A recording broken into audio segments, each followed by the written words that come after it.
dito na mo. Okay, dyan na. Okay.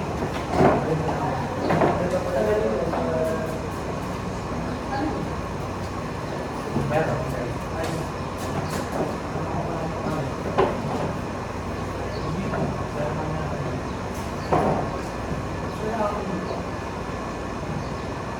So, good afternoon, everyone. I give you a scan for Easter.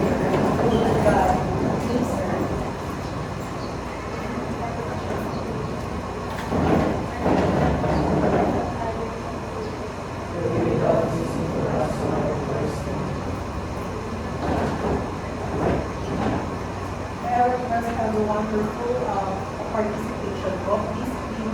I will take the cleanliness of our classroom. I will take the species of brushes na makikita ko ito, and then take for yung pag-arrange ng kami. Kapag okay na, yun na next first.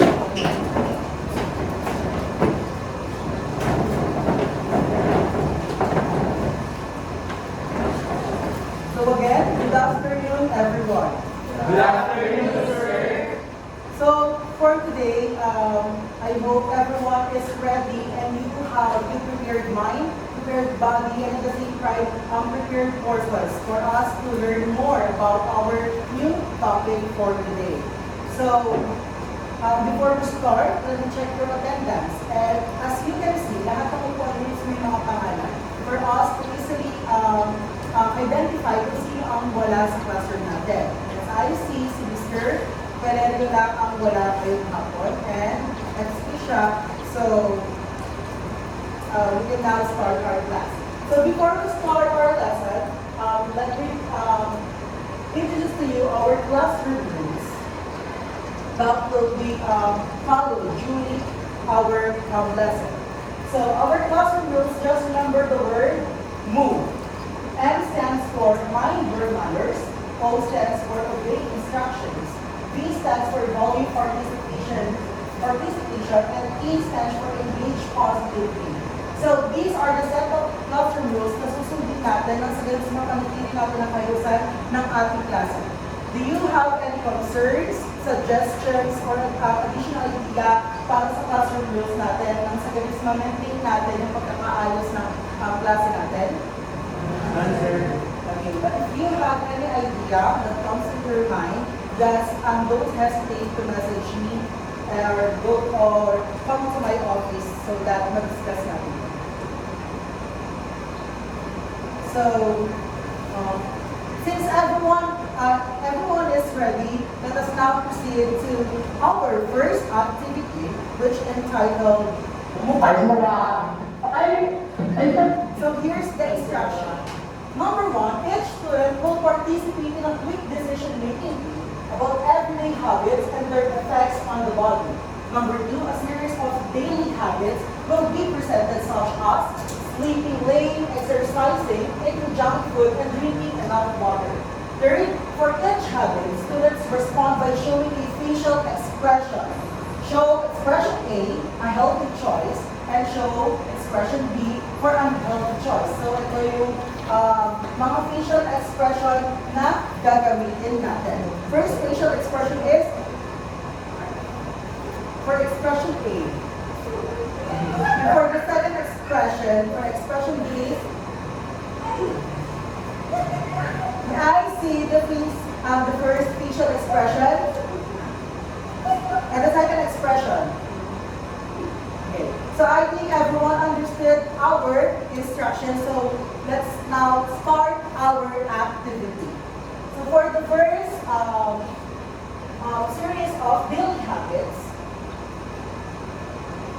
facial expression, show mo, 1, 2, 3, go.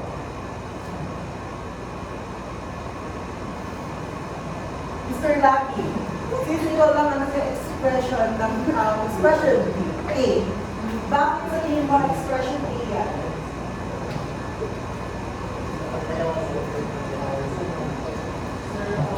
Siyempre, pwede kailangan ko or hindi pa tayo. Inahan ko? Pero hindi sila natutunan. So let's see, tama ka na expression. Bro. Next picture. expression in 1, 2, 3, go. Okay, let's see if tama ang inyong facial expression. Tama! Now let's see the third picture. Show your expression in 3, 2, 1, go. Sir Jethro, since ikaw na expression A, why do you think that picture represents an expression A? I think service Inom ng tubig, assess the picture first. Okay, let's see if tama. Mali. Next picture. Show your expression. 3, 2, 1, go. Yes, Mr. Kalakan. Why do you think that expression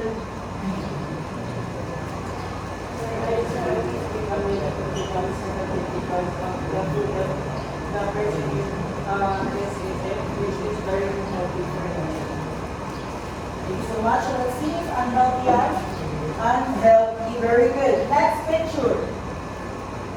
Show your expression 3, 2, 1, go. Let's see if tama kayo. Tama. And for the last picture is show your expression. Let's see.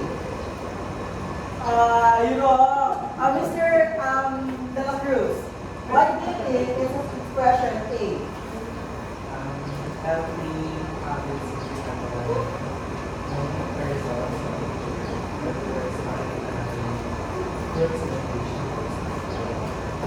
Thank you so much. So for us to process the activity, I provided some questions to be answered by all of you, or each or some of you. So for the first question, any volunteer? Yes, Mr. Jetro. The pictures are basic that it talks about the healthy lifestyle Healthy lifestyle and not healthy lifestyle. Thank you. For the next question, do you think all these things can benefit our body? Yes, Mr. Kabuyada. Most of those scenarios that people has this are contains negative habits that we try to attach negative factors. Thank you so much. And for the last question is, how these activities affect our overall well-being? Yes, Ms. Crisaline. How do these activities affect our overall well-being?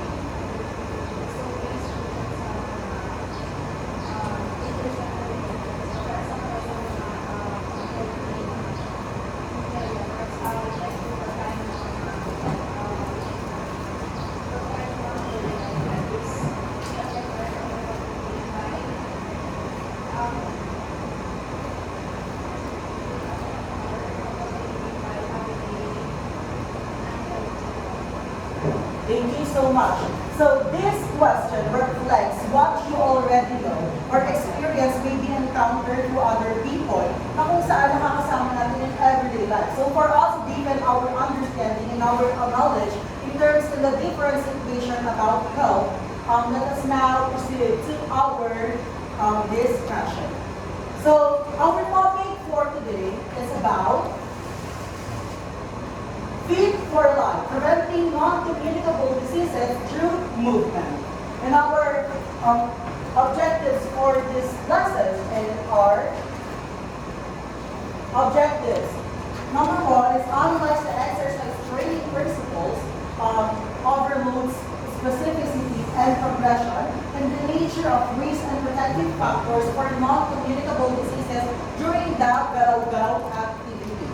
And B, identify measures and strategies to prevent non-communicable diseases by explaining how regular physical activity and healthy lifestyle choices reduce health risks. And lastly, for C, decide a personalized exercise program guided by the FIT principles, which is the frequency, intensity, time, and height to promote fitness and prevent non-communicable diseases. Understood? So that are the list of things that we are expected for you to become an outcome, for you to achieve the meaningful learning in this class. So now, here's the essential question that will be answered after our lesson. So how can regular movement and physical activity help prevent non-communicable diseases and promote a healthier lifestyle? Are you guys ready to deepen your knowledge and at the same time to discover new things on how to prevent such things like communicable diseases? Yes, Can I hear a yes? Yes, sir. Thank you so much. Now let's start. So question, what are examples of unhealthy habits that can increase the person's risk of getting non-communicable diseases like diabetes or heart disease? So when class, hear the word move, kung sino ang pinakahuling tatayo, siya ang sasagot. Okay? So again, the question is, what are examples of unhealthy habits that can increase the person's risk of getting non-communicable disease like diabetes or heart disease? Yes, Mr. Kalang. I think that the best example of unhealthy habits that increase person's risk of getting diabetes or heart disease is most likely eating the food that will develop those kind of diseases like diabetes. For example, eating more sugar-rich foods that could lead to hindi ma-take yung value of sugar is when you're releasing body. Thank you so much. Exactly. So sabi kanina ni Mr. Kalangan, there are different types naman kasi na risk para lumala yung non-communicable diseases or maging risk tayo in terms of non-communicable diseases. Ito ay nai-implement siya, depends on our lifestyle. Depends on the habits na kung saan ina-adapt natin time to time. So ladies and gents, it's very important that we are conscious in terms of our lifestyle nang sa ganun po is ma-prevent natin ang pagkakaroon ng non-communicable diseases. So how does regular exercise help a person stay healthy and prevent diseases like obesity and heart disease? No! Yes, Ms. Cabell.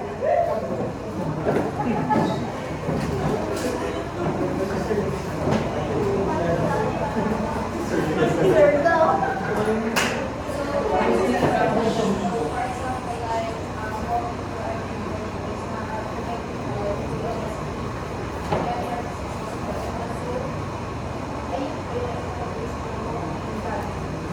Thank you so much. Sabi ni Mr. Bella, walking is one thing for us to prevent non-communicable diseases. It is right? It is right? Yes. Yes, it is right. Why? Because ladies and gents, yung simpleng paglalakad natin is a form of physical activity na araw-araw natin ginagawa. Especially sa mga diabetic na tao. Di ba mabilis kasi silang mapagod. Kaya yung walking is enough na rin sa kanila na sa ganun is ma-practice pa rin nila ang physical active lifestyle. Do you have any questions so far? So next question. Why is it important to slowly increase the difficulty or time of exercise when working out? No! Yes, Mr. Doctor.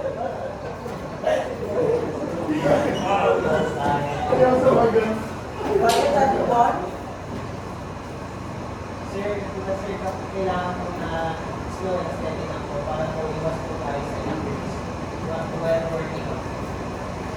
Thank you so much. Kailangan daw is slow lang muna para iwas tayo sa injury. So ladies and gents, pag nag-work out tayo, hindi naman kinakailangan na nandun agad tayo sa pinakamahirap para ma-achieve natin yung goals natin. Because if we have goals, kinakailangan may process ito. Magsisimula tayo sa pinakamadali at napakahirap at hindi papasok sa exercise training principles na kung saan mag-guide sa'yo to develop kung ano nga ba yung nararapat or to develop what type of exercises are fit to your purpose and at the same time your age, your type of your body, or what part of your body do you want to improve. Okay? So I hope na naiintindihan ninyo kung ano yung sinasabi natin. And then for us to deepen our understanding, I prepared a next activity which called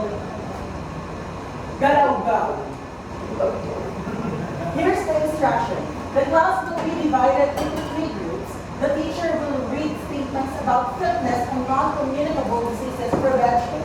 Each group member will take turns answering the statement. Before answering the statement, the student must first complete the exercise activity on the floor. After completing the activity, the students will pop the balloon and state the answer if it is fiction or not sure. The first group who got the correct answer will earn points. After the first student's answer, the next group member will take turns until all the members have participated. After revealing all the correct answers, one representative from each group will choose and identify one home strategy based on that statement. You understood? So for the better understanding po, bago tayo sumagot, ay kinakailangan makomplete muna natin ang floor activity natin. And after that, magpapop tayo ng balloon. Kung sino ang makunang magpapop ng balloon, siya ang may karapatan na mag-state ng answer. And then kung sakaling mali ang state na answer, the other group ay may pang chance na ipop yung balloon and then state the answer. And after completing the activity, each group should have a representative for you to answer or choose and identify one health strategy based on the statement na present po natin. So are you guys ready? Yes, sir. So if you guys ready, Miss Orsino, can you start the counting, please?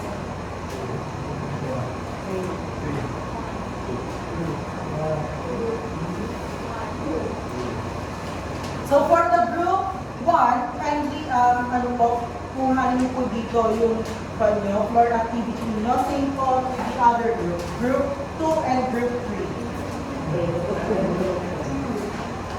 Okay. And yung mga chairs po natin, kindly move na lang po sa gilid.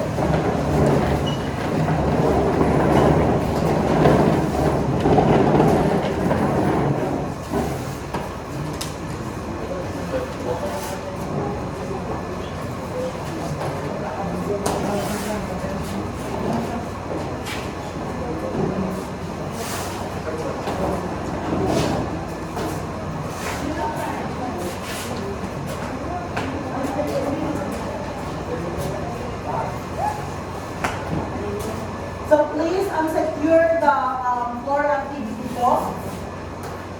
Nang sa ganit is, ma-maintain po natin yung safetyness ng bawat isa.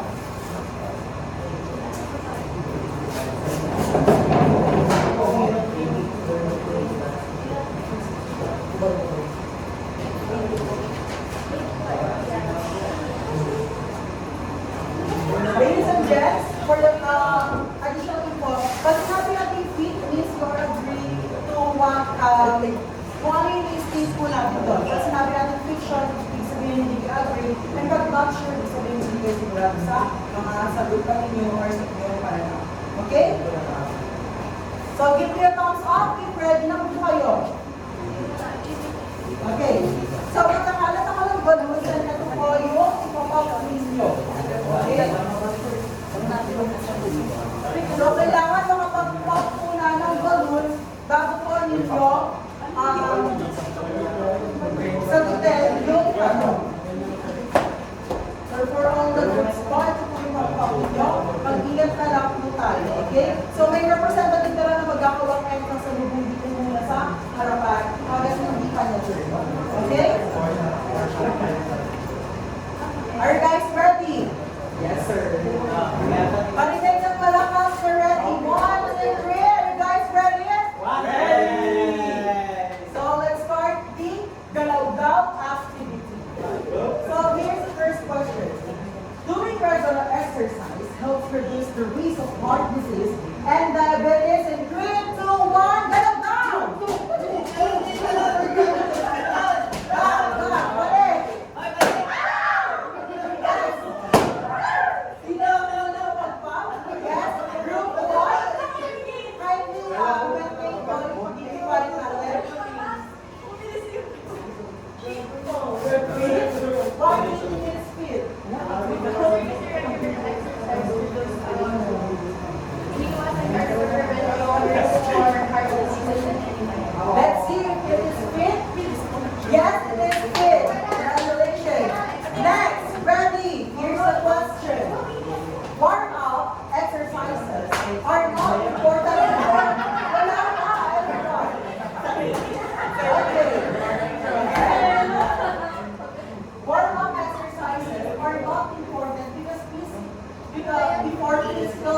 activity. Ready? Galap now!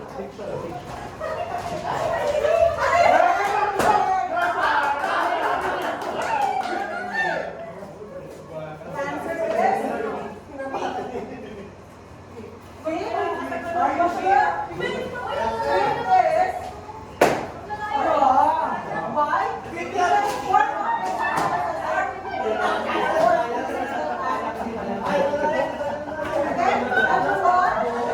Can I have the attention of everyone? Please maintain po yung pagiging quiet natin while during the activity ng sa ganun po is magkakaintindihan tayo. Okay? Next question.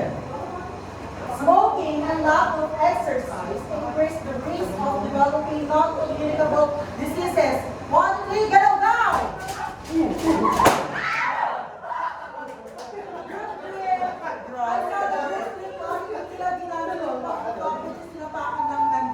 So, invalid po yun. So,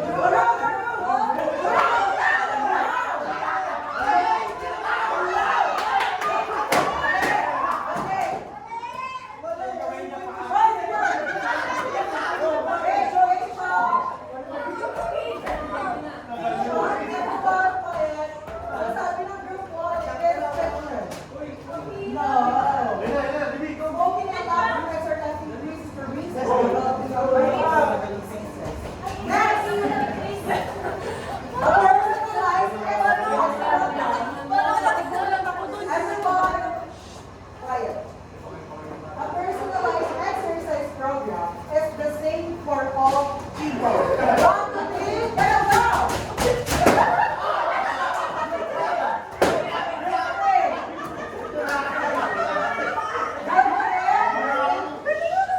State your answer. Mitchell, let's see. Mitchell is correct. So, as of now, group 1 and group 3 pa lang po ang my voice. Group 2, galaw-galaw. Next question. Regular exercise and healthy eating are protective factors against non-communicable diseases. 1, 2, 3, galaw-galaw.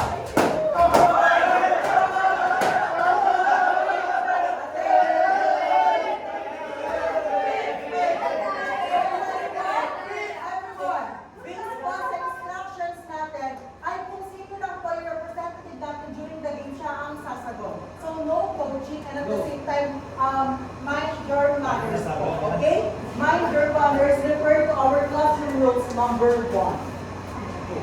So, your answer is? Fit. Let's see if it's fit.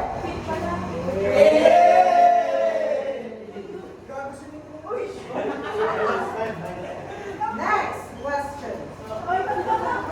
To improve fitness, the body needs to be challenged beyond its usual level. Again, to improve fitness, the body needs to be challenged beyond its usual level. 1, 2, 3, get up now!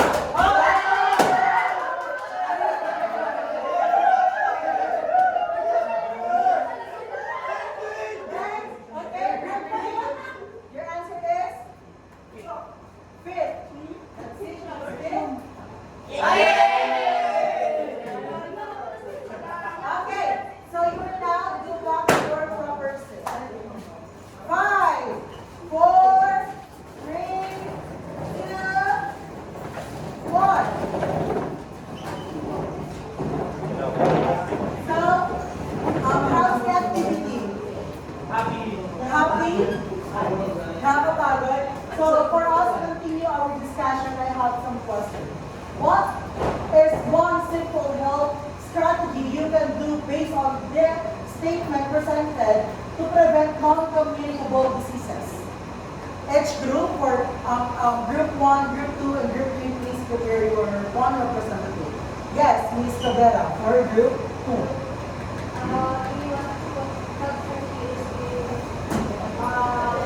Regular exercise po. That will prevent me, Thank you so much. How about group 1 and group 3? Yes, Mr. Ramos. Personal diet, healthy practice for you. It is based on your preferences because what works for you, not for 40 hours, and what works for you Thank you so much. Hindi lahat ng nag-work sa'yo ay mag-work sa iba. At hindi lahat ng nag-work sa iba ay mag-work sa'yo. And now, can I have the answer of group 1?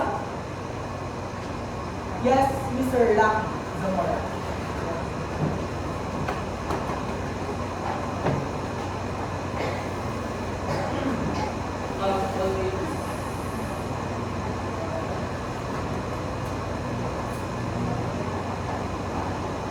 What is one simple vote strategy you can do?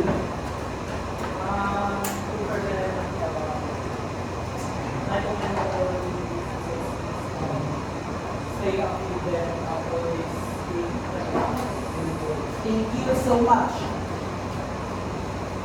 So, from the activity, how does regular exercise help a person prevent non-communicable diseases like heart disease and diabetes?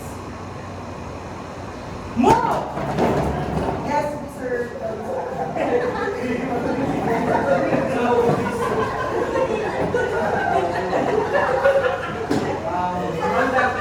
How does the regular exercise help a person prevent non-communicable disease like heart disease?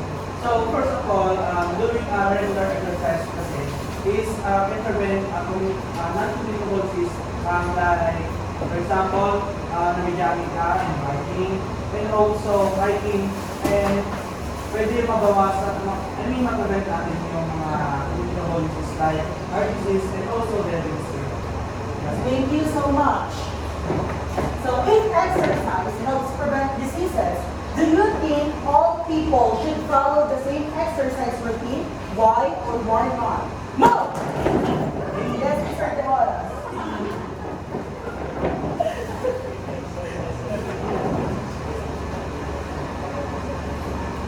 So ano,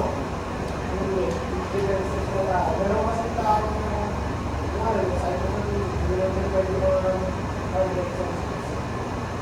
Exactly, thank you so much. So, ang sabi niya, some exercises routine ay hindi applicable sa ibang tao. Why? Like for example, yung tao ang goal niya is everyday ay makatakbo ng 2 hours or 1 hour kamo na tumatakbo siya. So, hindi mo pwedeng pagawa yun sa tao may sakit sa puso dahil imbis na ma-prevent yung kalagayan niya, mas mapapalala pa ito. Next, based on your answer, what do you think is needed to make an exercise program that is safe and effective for each person? No! Yes? Again? No!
Thank you so much, Ms. Erno, for sharing your insight based on the question. So, again, ano ba yung kinakailangan natin gamitin na guide nang sa ganun mas makabuild tayo ng exercise plan na suitable sa kung ano yung kalagayan or yung status natin as a person? Yes, Ms. Cabrera.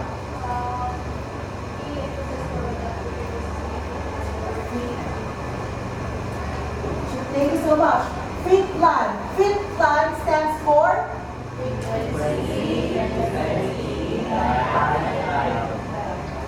Okay, thank you so much.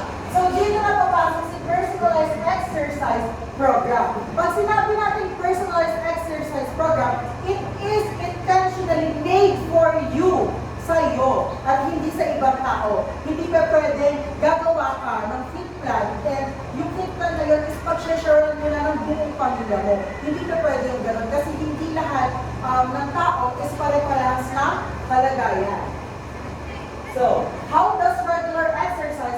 prevent diseases like diabetes, obesity, and high blood pressure.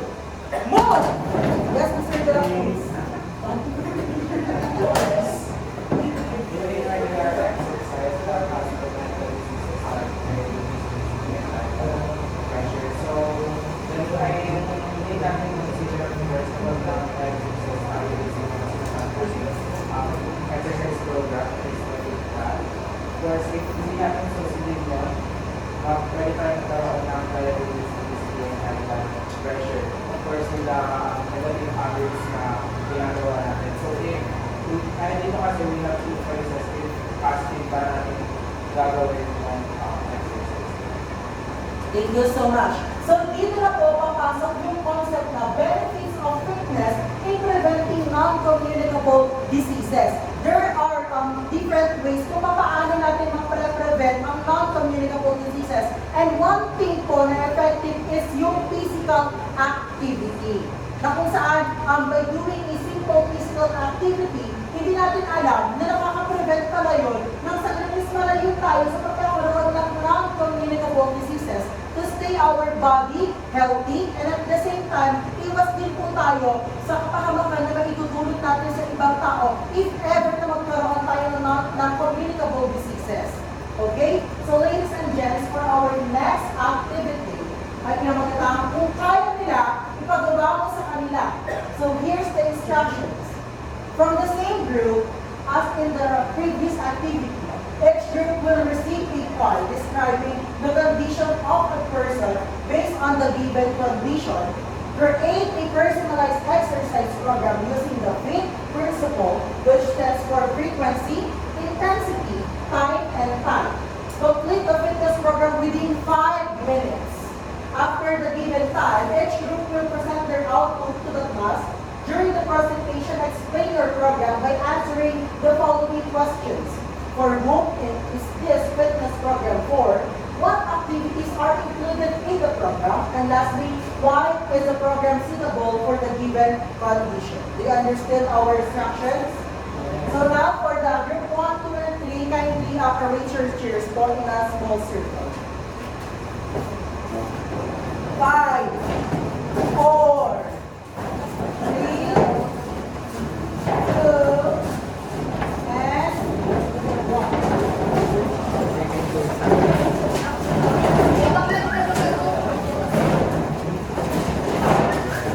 So, here's the part of the group 1. Where's the group 1?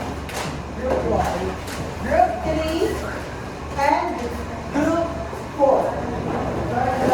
So, pagdating na kung gawin, yung plan ninyo sa likod po ng paper na yan. Okay? So, your timer starts now.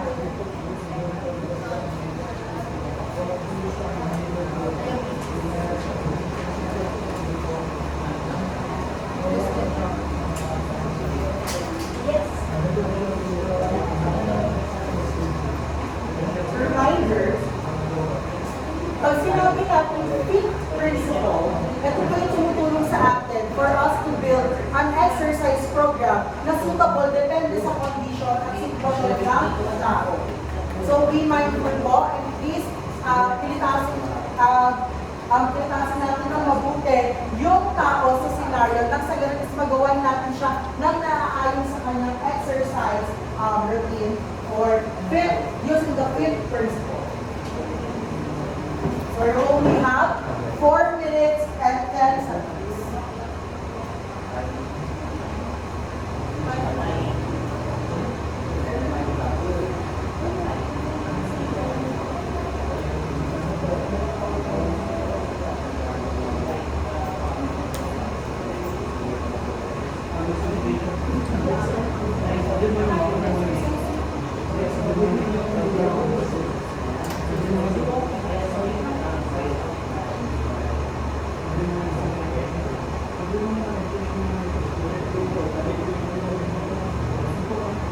So attention everyone, for you na mag-guide din po sa paggawa nyo, here's our rubrics po para sa activity na ito.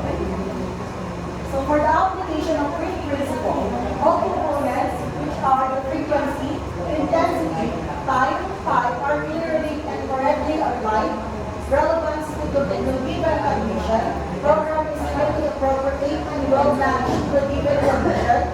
Next is clarity of explanation, whom, what, and why. Explanation is very clear, complete and well organized, and creativity and organization. Output is very creative, well organized, and easy to understand with a total of 100 points.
Last 1 minute and 45 seconds.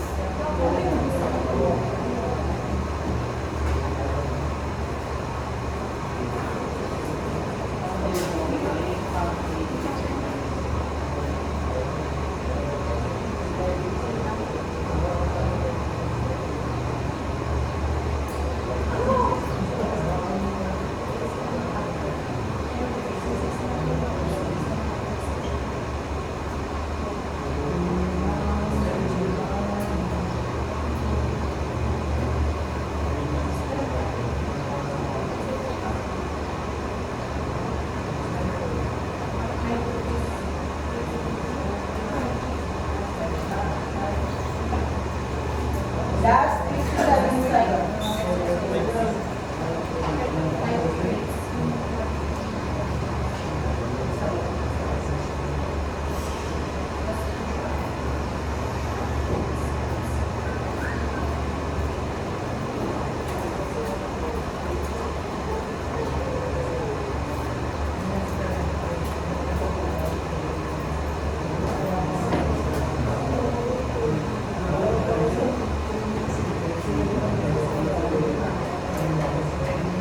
Last 15 seconds.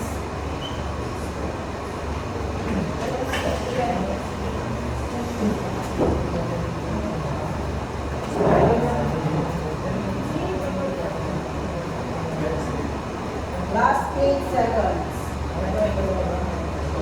4, 3, 2, 1. Time's up. So please go back to your proper chair. 5, 4, 3, 2, and 1. So, group 1, please proceed in front for you to present the board out.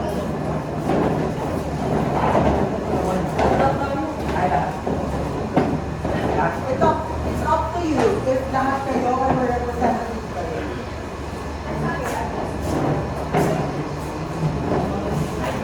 So, everyone, please listen to group 1. The scenario that I meant to my book is hypertension. So, earlier just Ana, 55.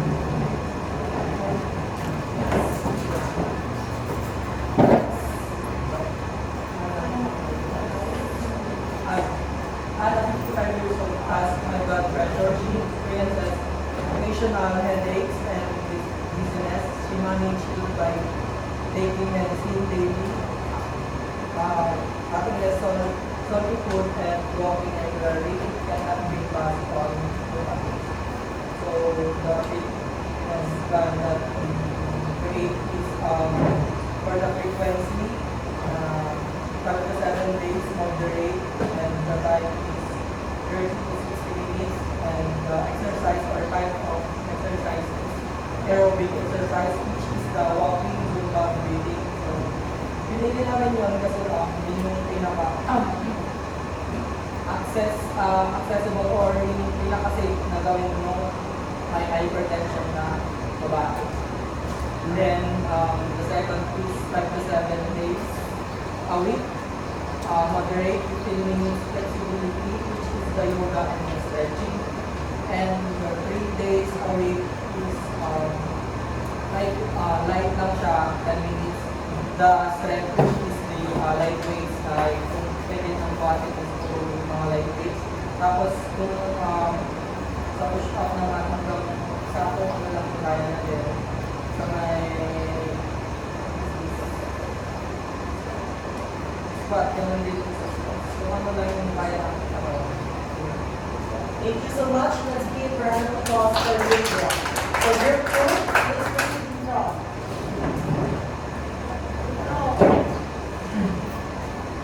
So for our the scenario is the person has diabetes. Then for the age, feels easily tired and thirsty, feels type 2 diabetes, and controls his sugar intake, eats healthy food, and checks his blood sugar levels often to stay healthy. So this is the fifth plan that we developed. So under the frequency, first the type of ano na ginamit namin is low walking, jogging, cycling, stretching, and strength exercises. So under the frequency, 3 to 5 days per week lang since dito, he feels physically tired and thirsty. So at least once every 2 days po is magkakaroon siya ng rest day. Then sa intensity is easy to moderate intensity lang kasi nga hindi siya mabagod. Then sa time, 30 to 60 minutes only per session. And Thank you so much. Let's give that round of applause. Your coach, please proceed now.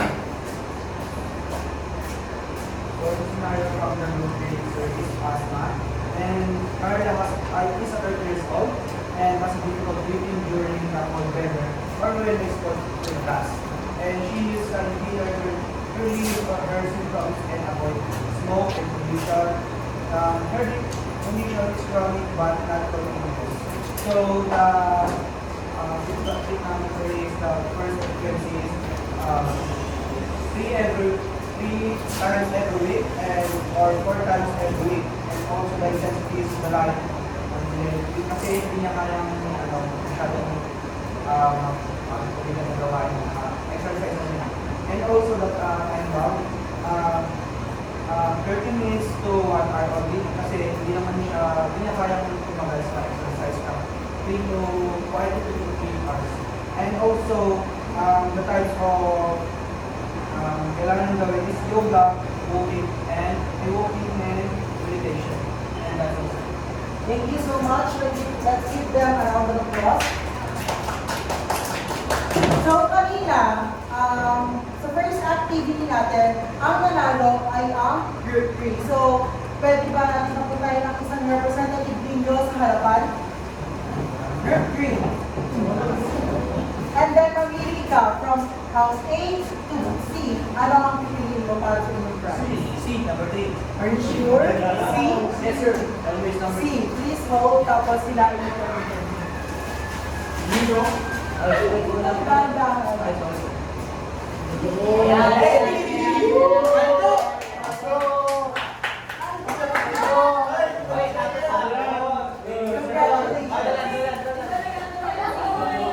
Now, everyone, please be quiet.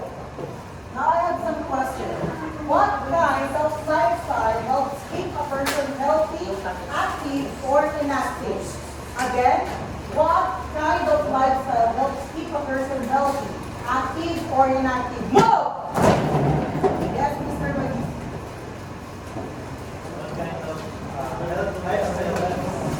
Keep a person healthy, active.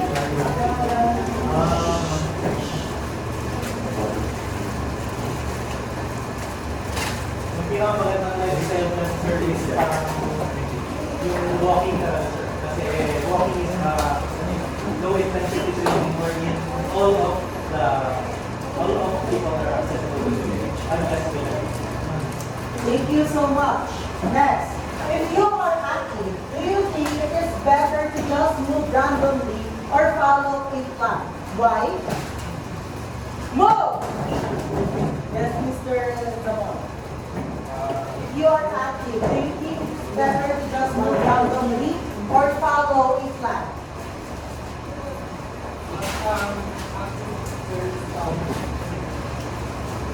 Pwede siyang randomly or pwede rin siyang planning.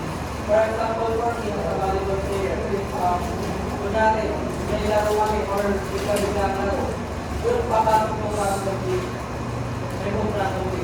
Then to follow up that, doon na lang papasok mo pag naliliga kami.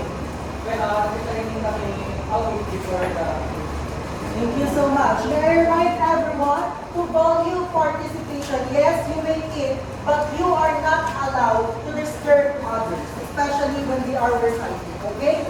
So next, why is having a planned exercise program important in preventing diseases and improving illness?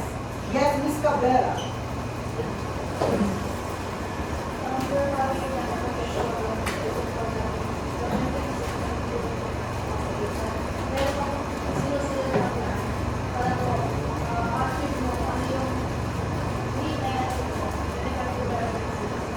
Exactly. Thank you so much.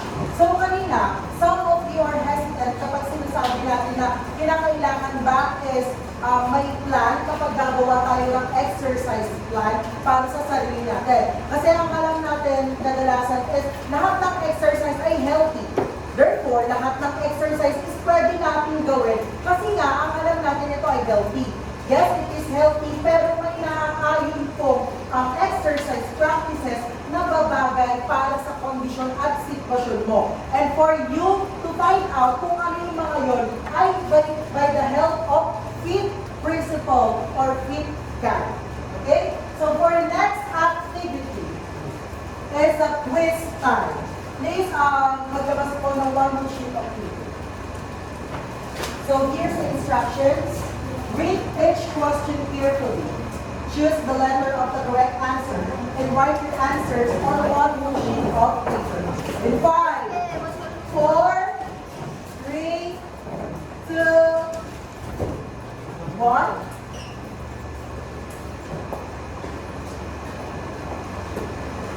Again, 5, 4, 3, 2, and 1. Okay.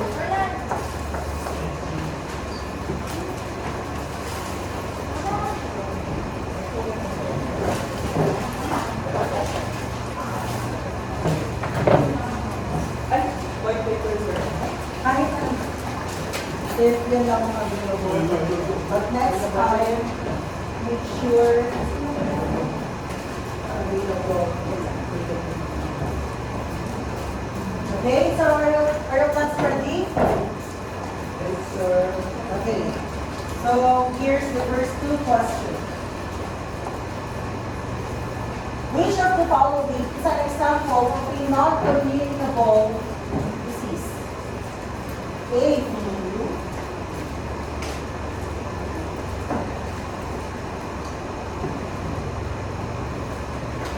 Next, which lifestyle habit increases the risk of developing NCDs or non-communicable diseases? Next, ready na? Are you guys done? Class done. Next, which of the following is a protective factor against NCDs or non-communicable diseases? Number 4, why is fitness important in preventing non-communicable diseases? Gone? Next. Which activity is an example of maintaining fitness? Which activity is an example of maintaining fitness? Next is, what exercise training principle means gradually increasing exercise difficulty? Again, what exercise training principle means gradually increasing exercise difficulty? Done? Next, of specificity means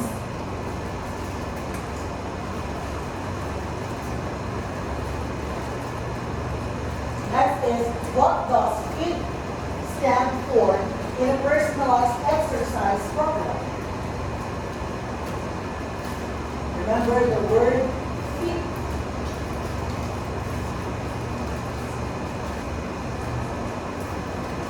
For the last two numbers, how does regular exercise help prevent diseases like obesity and diabetes?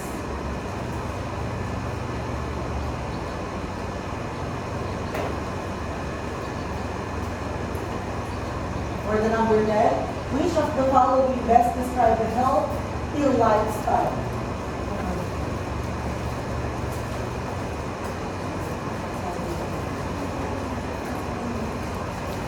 Again, number 10, which of the following best describes a healthy lifestyle? Done? Yes, sir. So if you are done, let's now proceed to our next activity, which is titled A Symbol of Hope. So in this activity, here's the instructions. Individually, create a symbol that represents how you can prevent non-communicable diseases in your daily life. Your symbol should include at least one risk factor to avoid and at least one protective habit to practice. Use simple drawing signs or icons to express your ideas. Add a short caption, like 1 to 2 sentences only, explaining the meaning of your symbol, and lastly, complete the activity within 3 minutes and stick it on the board. So your timer starts now.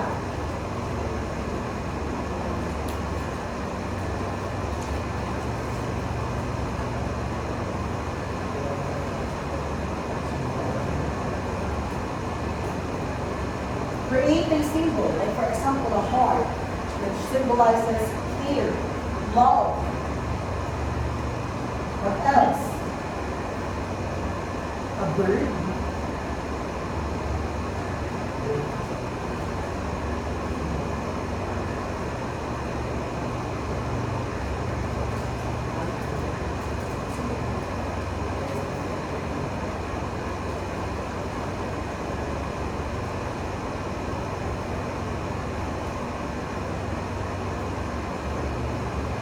You only have 2 minutes and 15 seconds.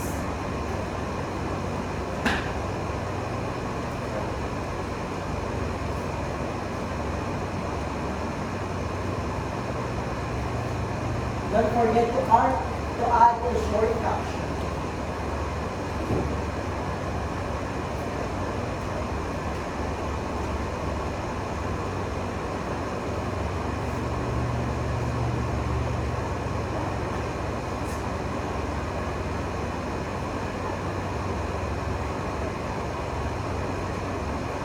Last 1 minute and 38 seconds.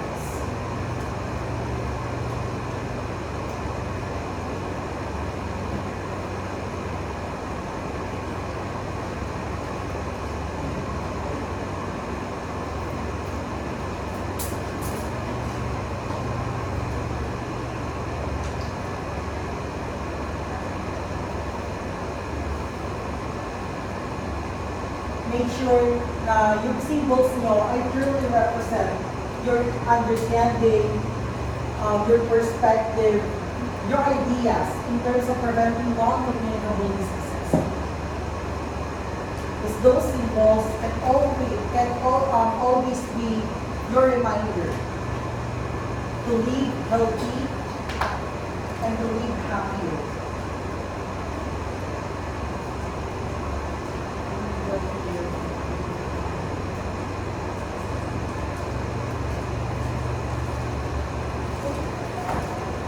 Last 30 seconds. Sa mga tapos na, you can now paste your output here.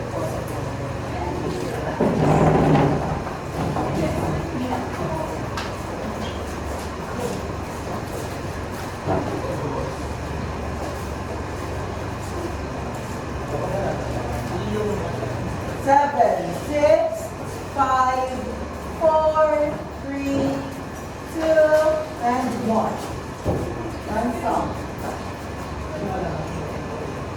Hands up. Please go back to your proper seat.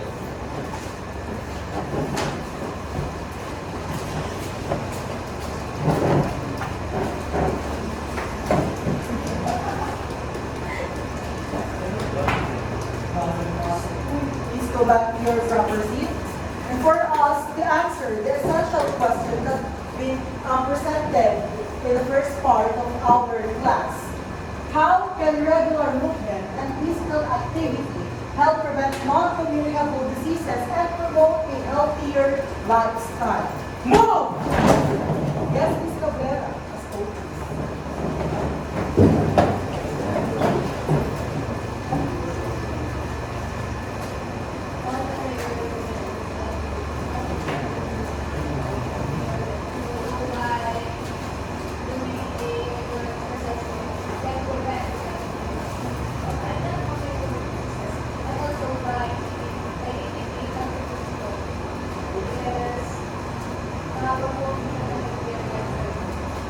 Thank you so much. Move! Yes, Mr. Galaman. I think that regular movement and physical activity allows us to lessen yung mga possible negative results sa body natin. Thank you so much. And move! Yes, Mr. Demoy.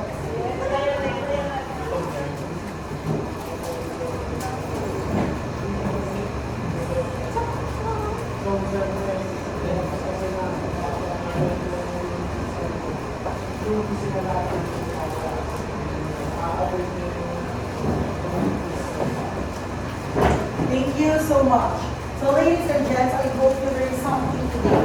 And I hope that those learning we value and at the same time we embody so that hindi na nag-stay yung learnings natin sa utak, kundi nag-promote tayo ng healthy lifestyle. Not only in our generation but to the next generation ahead. Okay? So do you have any questions? Answer. Clarifications? Answer. So, if not, that's all. May we all stand up for a closing prayer to be led by Mr. De La Cruz.